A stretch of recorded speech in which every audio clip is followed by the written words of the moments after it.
Omar Nelson Bradley was born in a log cabin in Clark, Missouri on February 12, 1893. His dad, John Smith Bradley, was a teacher at his local school, and Bradley would walk with his dad to school every day. His mom was Mary Elizabeth Hubbard. When Bradley was at the age of 14, his father died of pneumonia. Bradley tried to lift the family income after his father died. So what he did is he started working at the Wabash Railroad. Also, to lift the income, he was a crack shop. He went to school at West Point. He was appointed to the U.S. Military Academy in 1911 and graduated 44th in his class. Before the war, Bradley made a plan called Operation Cobra. We've learned how to destroy, but not to build. How to kill men, but not to save them. How to die, but not to tell them how to live. Omar Bradley. The main idea of the Cobra plan was to bomb the Germans and make a hole in their front line. For Cobra plan to work, they needed skilled pinpoint bombing. The aviators were not skilled at pinpoint bombing. Cobra needed a pinpoint saturation bombing of a rectangle 3.5 miles wide and 1.5 miles deep, south of St. Lepier's Road, to which Collins' troops would advance prior to jump off. If there was a mistake that happened during the bombing, it would drop bombs on our own men. In September, Bradley decided to keep weapons, ammunition, food, and replacement moving forward at the expense of winter clothing, gambling, that the war would be over by December. Unfortunately, it took longer than 6 months. Due to bad weather, Cobra needed to wait until July 1st. Bradley outlined his parallel approach on St. Lepier's Road, which was the boundary line of bombing to avoid hitting his own troops. The airmen made objectives for themselves and for others. They held a parallel approach that would maximize our aircraft's exposure to the enemy flank and showed the narrowest target rather than the biggest target, as well as air aggression over the target.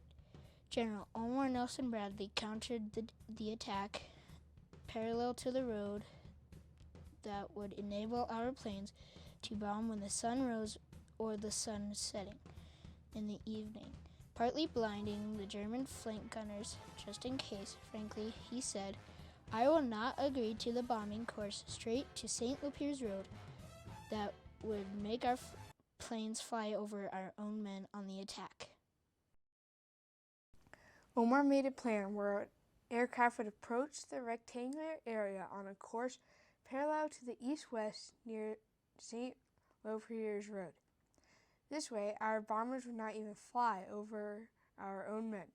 If the aviators dropped bombs close or far from the target, the off-track bombs would fall on the German side of the road, not ours, so they would not even fall on our men. Leadership is an intangible. No weapon, no impersonal piece of machinery ever designed can take its place. Your leadership has inspired the entire War Department and will be greeted by acclaim and delight throughout the Army wherever you are known. By General George C. Marshall. In my opinion, you are preeminent among the commander of major battles units in this war.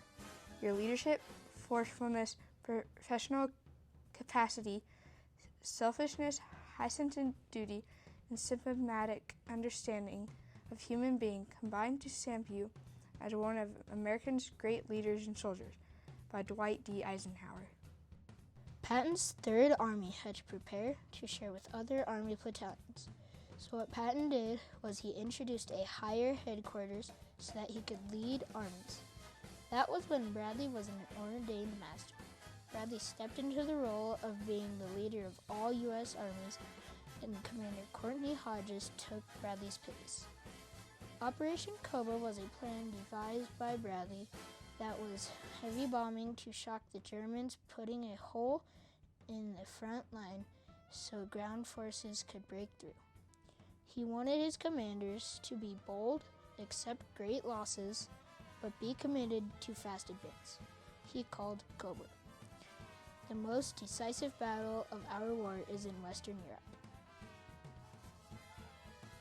When Scott Bowden was interrogated about the landing on Omaha Beach, he said, "Sir, I hope my mind's saying it, but this beach is a very formidable proposition, and indeed there are bound to be tremendous casualties." Bradley said, "I know, boy, I know." The bluffs at the beach range from 100 to 150 feet in height. The openings at the beach were covered by Germans.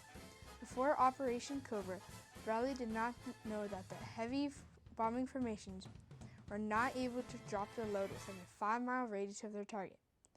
Bradley's plan was not a surprise by the force of the Germans. General Bradley saw the danger of using airborne forces.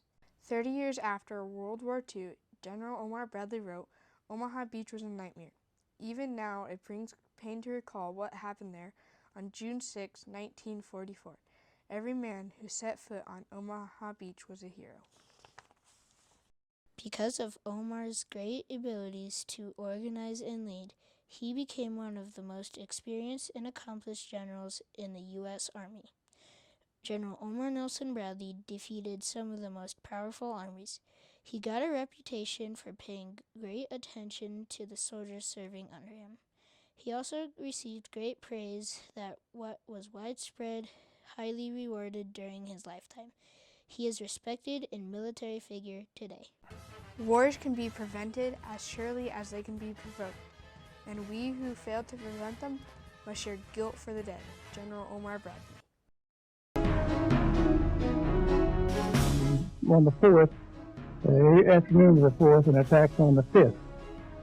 In drawing up the plans, we draw them up so that we could attack either on the 5th, 6th, or 7th.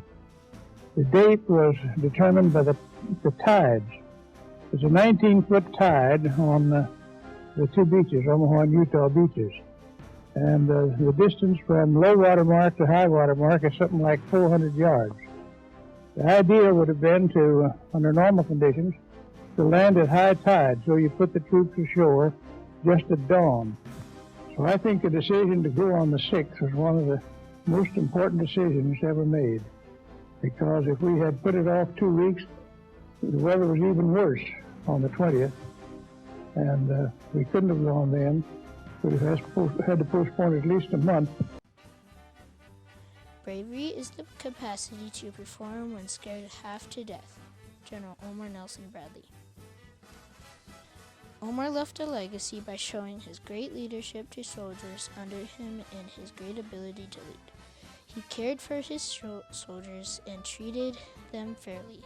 His actions is one of the reasons why we won the Second World War. His soldiers under him wanted to be just like him for his selfless actions and courage in his troops. His tactics also helped the men that served under him, and he tried to protect them in any way he could. He also wasn't like of the other war generals. Omar Nelson Bradley was one of the more polite generals.